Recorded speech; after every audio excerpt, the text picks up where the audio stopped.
حتى أكون أحب إليه من والده وولده والناس أجمعين رسول সাল্লাল্লাহু আলাইহি ওয়াসাল্লাম বলেন ওই সময় পর্যন্ত কোন মুসলমান পরিপূর্ণ মুমিন মুসলমান হতে পারবে না যতক্ষণ পর্যন্ত তার মা বাবা সন্তান সন্তানাদি পুরা পরিবারের চাইতে আল্লাহর পয়গম্বরকে বেশি মহব্বত না করবে। আল্লাহ রাসূল সাল্লাল্লাহু আলাইহি ওয়াসাল্লামকে মন দিয়ে প্রাণ দিয়ে মহব্বত করতে হবে। রাসূল সাল্লাল্লাহু আলাইহি ওয়াসাল্লাম মক্কা যেদিন বিজয় করলেন আল্লাহর পয়গম্বর সমস্ত কাফের মুশরিক নাফরমানদেরকে আমভাবে ক্ষমা করে দিলেন, মাফ করে দিলেন।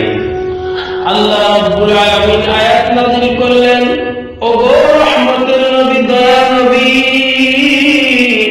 আপনি সমস্ত নাফরমানদেরকে মাফ করে দিতে পারেন, কিন্তু কিছু সংখ্যক নাফরমান রয়েছে যারা আল্লাহর পয়গম্বরের চরিত্র নিয়ে কলঙ্ক রটনা করত, আল্লাহর নবীর চরিত্র নিয়ে খারাপ খারাপ মন্তব্য করত।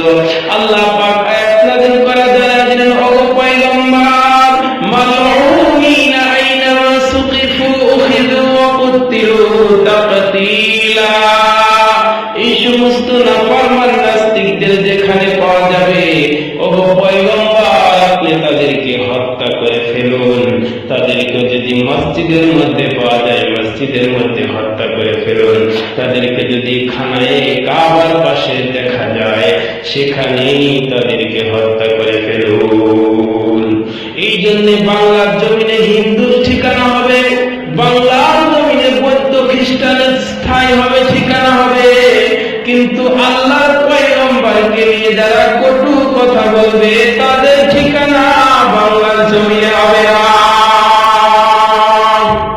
এই জন্য বর্তমান আসাদ নূর সহ বাংলার জমিনে যে সমস্ত নাস্তিক মুরতাদেরা আছে, আল্লাহর পয়গম্বরের চরিত্র নিয়ে বিভিন্ন কটু মন্তব্য তারা করতেছে, তাদেরকে আমরা এই বাংলার জমিনে দেখতে চাই না।